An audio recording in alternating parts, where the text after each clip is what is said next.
স্বাধীনতার সংগ্রামের এক অগ্রণী যোদ্ধা, মহাত্মা গান্ধীর ঘনিষ্ঠ সহচর এবং ভারতের প্রথম প্রধানমন্ত্রী। তিনি হলেন পণ্ডিত জওহরলাল নেহেরু।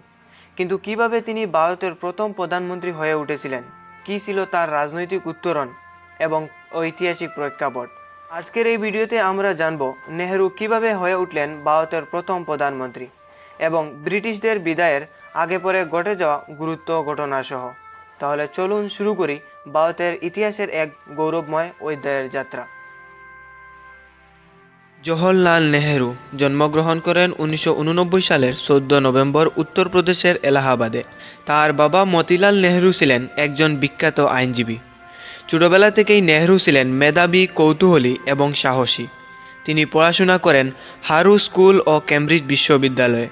এরপর লন্ডনে ইনার টেম্পল থেকে আইন পড়ে ভারতে ফিরে আসেন, কিন্তু তার জীবনের মোড় ঘুরিয়ে যায় গান্ধীজির ডাকে। নেহেরু দেশে ফিরে ব্রিটিশদের শাসনের বিরুদ্ধে আওয়াজ তুলেন।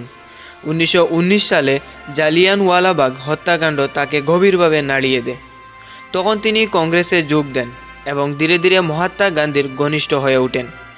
গান্ধীজির অহিংস আন্দোলনের প্রতি ছিল তার আগাধ শ্রদ্ধা। তিনি অসহযোগ আন্দোলন, short march, quit India movement প্রতিটি ধাপে সক্রিয় ভূমিকা রাখেন। তার লেখা ডিসকভারি অফ ইন্ডিয়া সেই সময়ের এক অমূল্য রচনা ছিল। তিনি বিশ্বাস করতেন একজন নেতা হওয়া মানে মানুষের সেবা করা। 1929 সালে নেহেরুকে কংগ্রেস সভাপতি নির্বাচিত করা হয়। তারপর 1947 সালে 15ই আগস্ট ভারত স্বাধীন লাভ করে। কিন্তু প্রশ্ন ছিল, কে হবে ভারতের প্রথম প্রধানমন্ত্রী?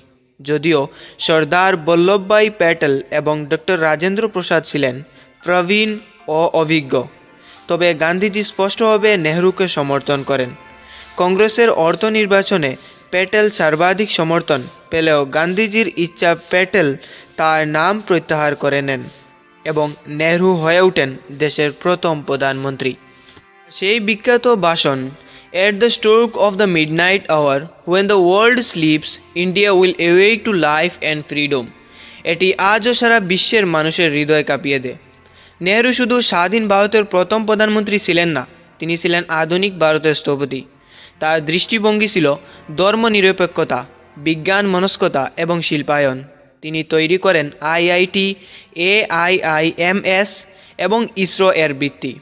বিদেশ নীতিতে তিনি নাম না জুট আন্দোলনের প্রবক্তা ছিলেন। আরাম হারাম হে এই উক্তি তার কর্মনীতির পরিচয় বহন করে। 1968 সালের 27 মে নেহেরু শেষ নিঃশ্বাস ত্যাগ করেন, কিন্তু রেখে যান এক বিশাল উত্তরাধিকার।